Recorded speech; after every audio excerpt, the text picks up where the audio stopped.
Hey guys, what's up? I'm Erin and welcome back to the channel. Taxes change more often than people realize, and 2026 is no exception.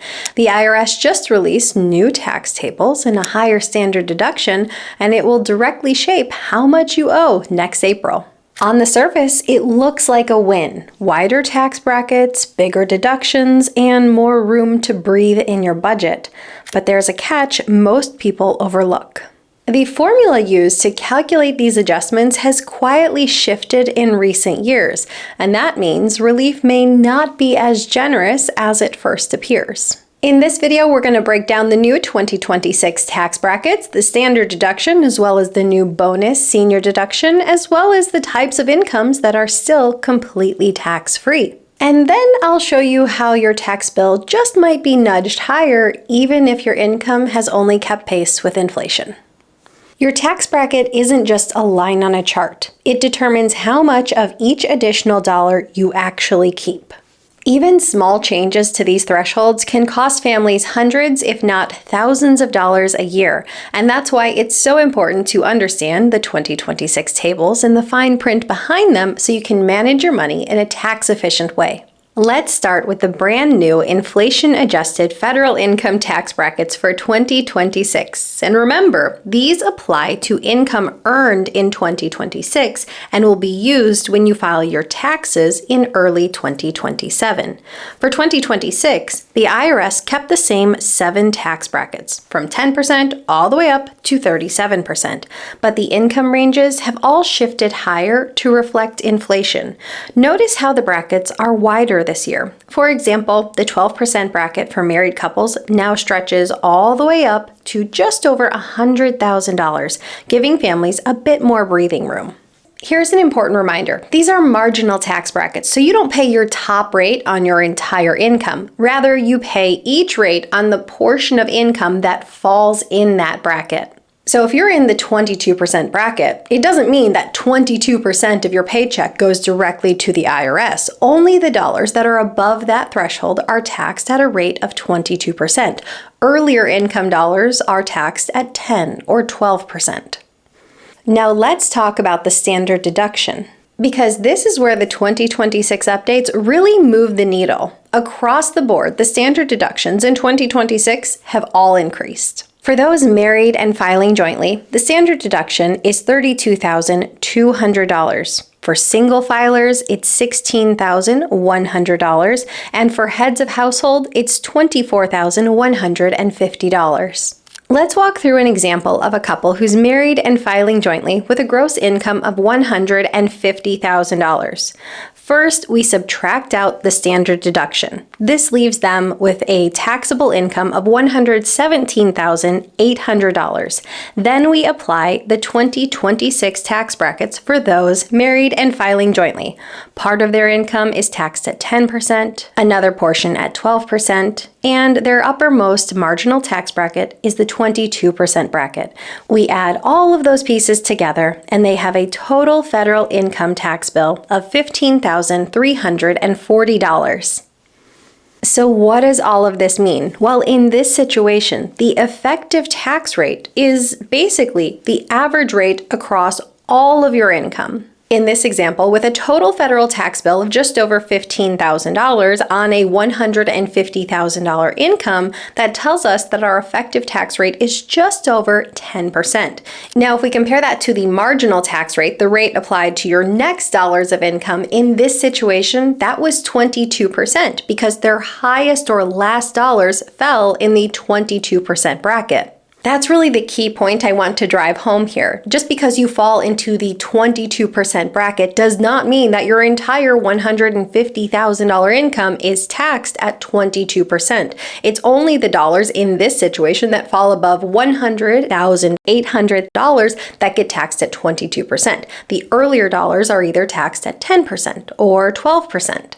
That's why people's actual tax rate, or their effective rate, is almost always much lower than the top bracket that they fall into. The deductions can even be more favorable for seniors 65 plus in 2026. Seniors get an additional $1,650 deduction each, or $2,050 if unmarried and not a surviving spouse. Plus, thanks to One Big Beautiful Bill, OBBB, a bonus senior deduction of $6,000 per person, potentially $12,000 extra for married couples. The new bonus senior deduction from OBBB does come with income limits. You get the full $6,000 deduction if your modified adjusted gross income is at or below $75,000 for singles or $150,000 for married couples filing jointly.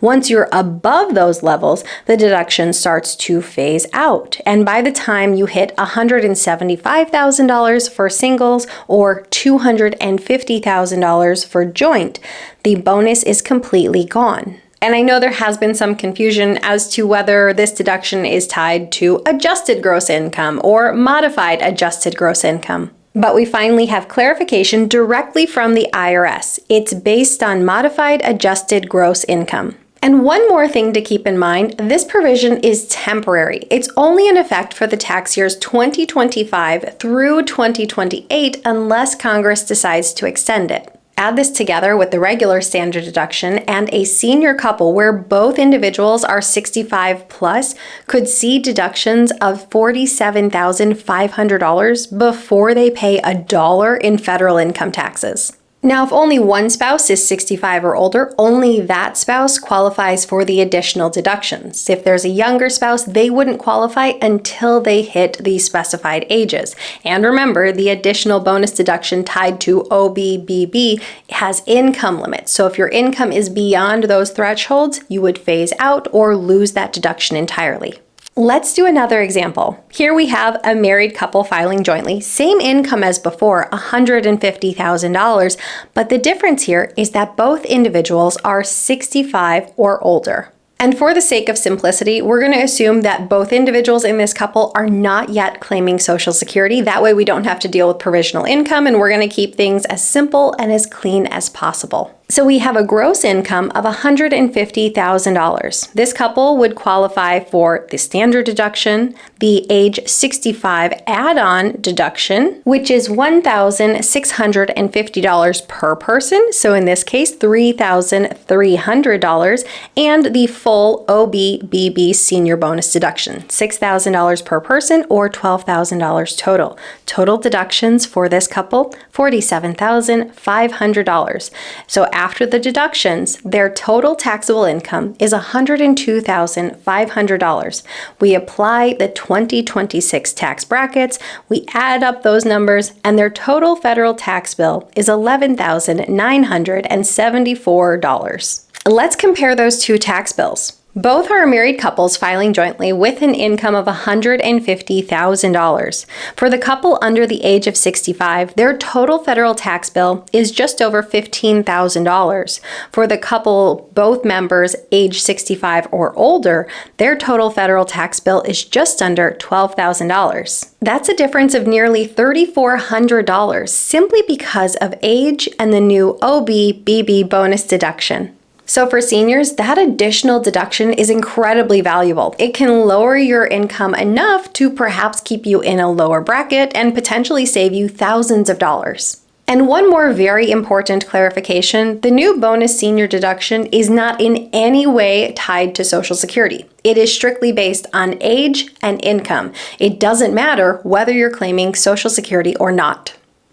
So far, everything looks like good news. Wider brackets, a bigger deduction, the system seems to be keeping pace with inflation. But there's a catch. It's still all tied to something called chained CPI. Congress made this switch back in 2017 as part of the Tax Cuts and Jobs Act. Before that, brackets and deductions were tied to traditional CPI, or the Consumer Price Index, which measures price changes directly.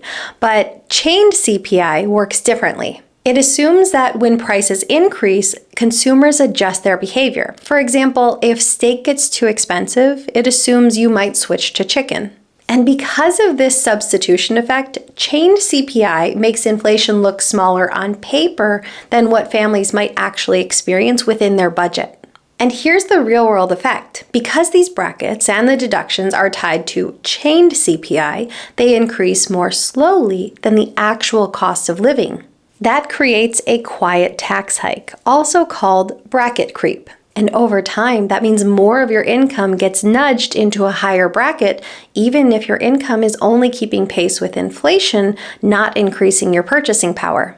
Here's a clear example. In 2025, the top 12% bracket for married couples was $96,950. In 2026, it's $100,800. That's a 4% increase. Now that may sound good until you realize that in many cities, the cost of rent and groceries and other essentials increased by more than 4%. And let's say you work for a company where you were able to capture a 5% cost of living raise. Well, you might suddenly find yourself nudged into a higher bracket, but you still don't have any greater purchasing power. You still don't end up any wealthier, but you end up with a higher tax bill. And here's the part most people never hear. Because chained CPI usually runs about 0.25 to 0.3 percentage points lower per year than traditional CPI, that gap compounds over time.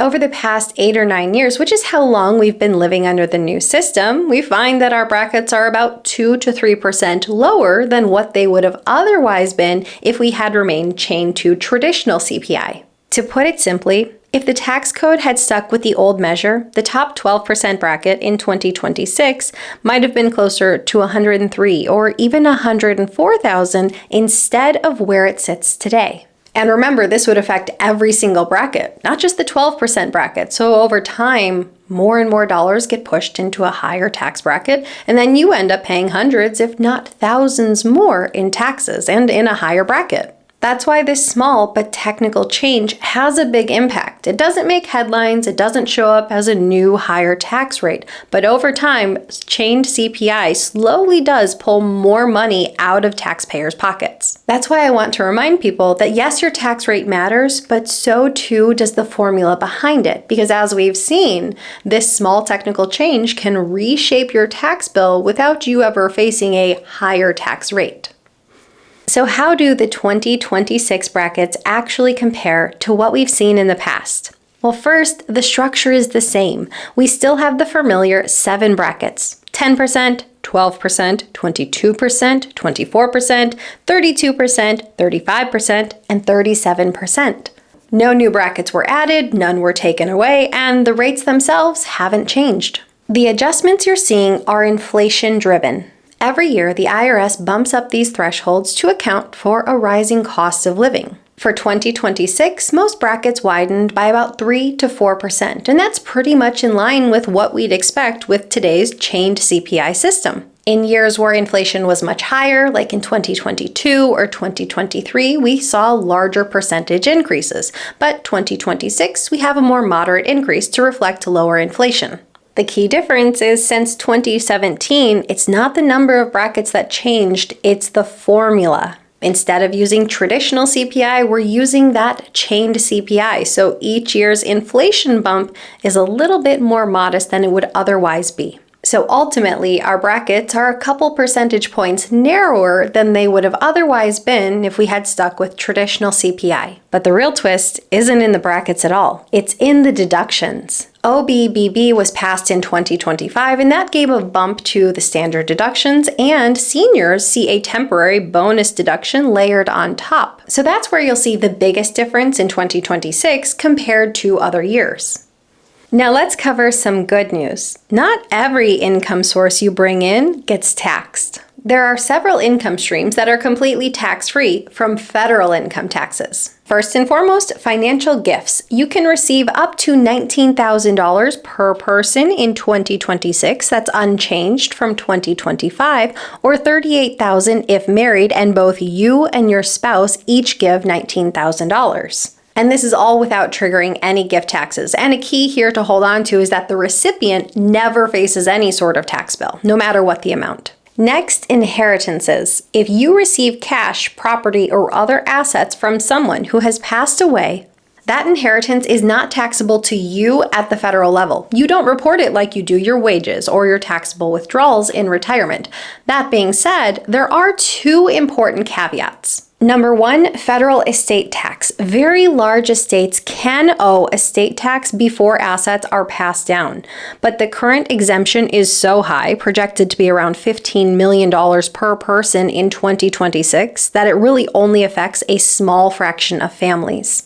And two, state-level taxes. A handful of states impose their own estate taxes or inheritance taxes at much lower thresholds, so you have to check with your state. So for most people, any inheritance is completely tax-free, at least at the federal level, but for the specifics on your state, you have to look up your location. Next, Roth IRA and Roth 401k.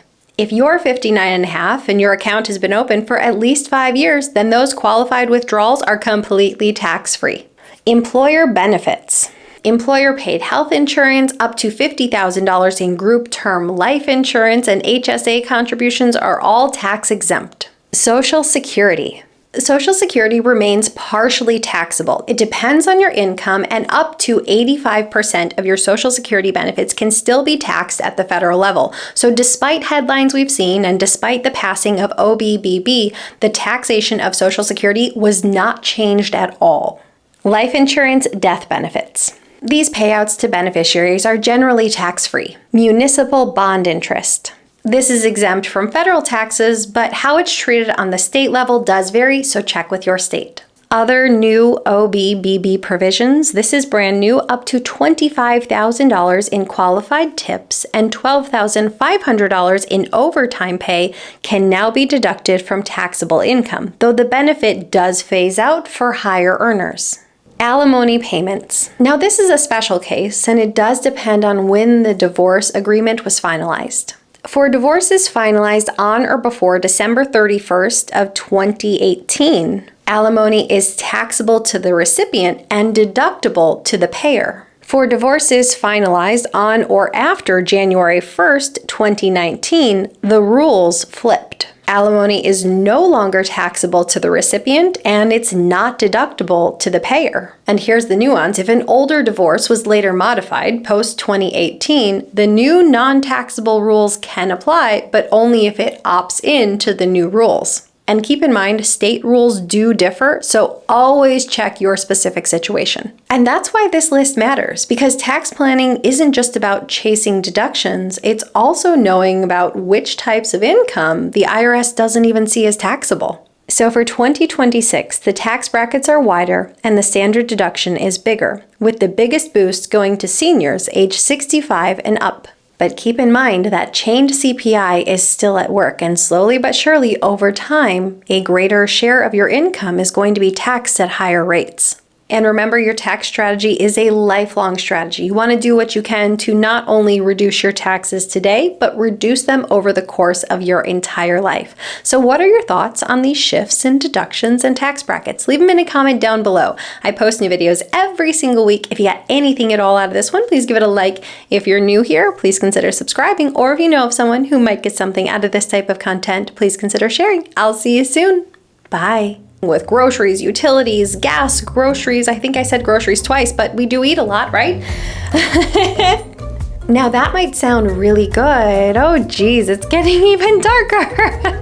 I might need to give it a minute because that sun is gonna come back out. I've noticed when I look at my videos, because I have a light on either side, that I have two reflective lights in my eyeballs, and it's very odd to me. I feel like I should just have one. Also, I usually wear glasses, but I can't wear them when I film because of the reflection. Ooh, our sun's coming back. There we go. And the higher standard